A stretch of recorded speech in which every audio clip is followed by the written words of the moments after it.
ये कोई फिल्म नहीं है, ये गदर 2 का वो सीन ही नहीं है जहाँ पार्टीशन होती है।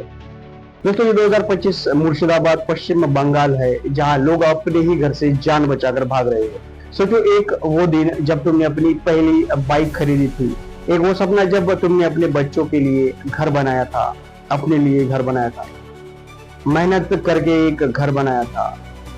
आज वही सब राख बन चुका है। क्यों? क्योंकि राजनीति ने फिर से आग लगा दी है। शुरुआत हुई वक्फ संशोधन कानून 2025 से। केंद्र सरकार ने ये अब कानून पास किया ताकि वक्फ प्रॉपर्टी की पारदर्शिता लाई जा सके, लेकिन जैसे ही ये कानून पश्चिम बंगाल पहुंचा, सियासत ने इसमें जहर मिला दिया। ममता बनर्जी बोली ये मुसलमानों की जमीन छीनने की साजिश है। बस फिर क्या था, मुर्शिदाबाद, बीरभूम, नादिया, मालदा जैसे जिले फिर से हिंसा के मैदान में बदल दिए। दोस्तों 8 अप्रैल को मुर्शिदाबाद सुलग उठा पत्थरबाजी, जो कि छोटे छोटे बच्चे, पुलिस पर हमले, पुलिसों की जीप जलाई गई, 200 से ज्यादा गिरफ्तार और 3 मौतें। उसके बाद इंटरनेट सेवा बंद, धारा 144 लागू, और सबसे दर्दनाक वो सब हिंदू जो किसी पॉलिटिकल पार्टी से जुड़े ही नहीं थे, पर जलते मकानों, डर और बर्बादी के बीच उनका सब कुछ चला गया। ममता बनर्जी ने कहा हमने तो ये कानून लागू ही नहीं किया। तो फिर सवाल ये है, जब कानून लागू नहीं हो रहा तो दंगा क्यों? कौन फैला रहा है ये दंगा, ये अफवाहें?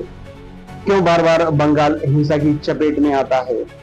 दोस्तों 2021 में चुनाव के बाद हिंसा, 2022 में बीरभूम नरसंहार, 2023 में मालदा दंगे, 2024 में बशीरहाट बमबारी, उसके बाद 2025 में मुर्शिदाबाद। हर बार सरकार असफल, हर बार जनता बलि का बकरा। उसके बाद अब बीजेपी भी पीछे नहीं रही।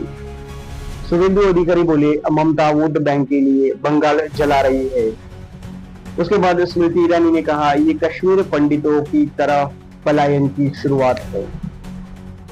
दिलीप घोष बोले ये सब मुस्लिम वोट बैंक खुश करने के लिए हो रहा है।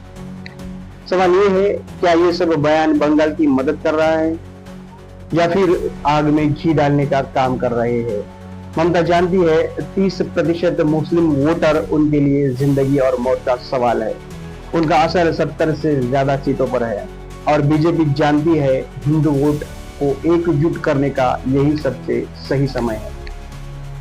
दोस्तों अब मैदान तैयार है 2026 के चुनाव का, जहां जनता का खून बहाया जाएगा और नेता वोट गिनेंगे।